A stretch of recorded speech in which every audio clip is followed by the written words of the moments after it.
In 1969.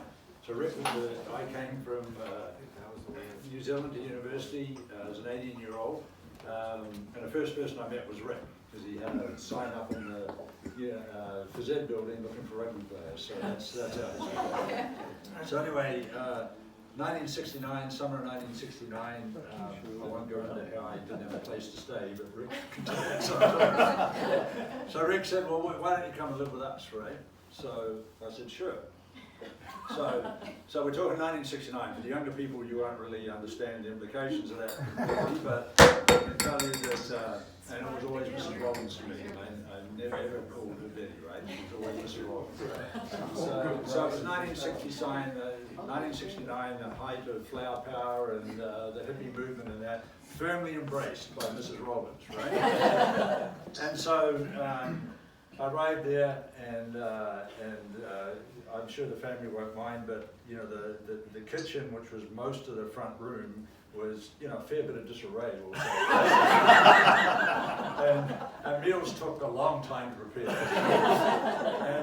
And so anyway, you know, she greeted us, and to get in, it became a sort of a haven for a lot of the rugby players. And in order to get in, you had to have a dozen of Lethbruksner beer to come in for Mr. Rollins, right? That was the entry, right? And every Sunday it was a roast of lamb, right? And I was considered from New Zealand, I'd no lamb, so I knew how to carve it, right? But the funny part was, well, and then when you woke up in the morning, you had no idea who was in the house.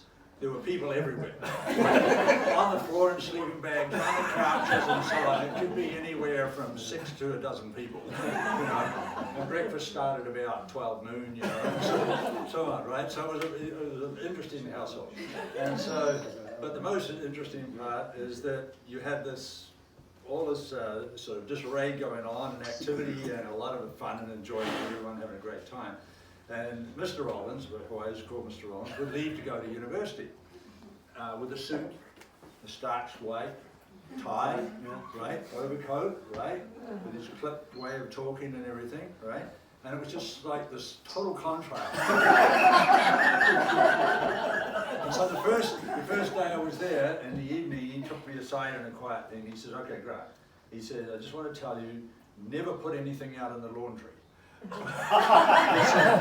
He said, "I send my laundry out twice a week." He said, put your stuff in my bag." He said, "If you ever put it down the laundry room, you'll never find it again." So that was a house on it. You know, I spent some time and it was sure a lot of fun.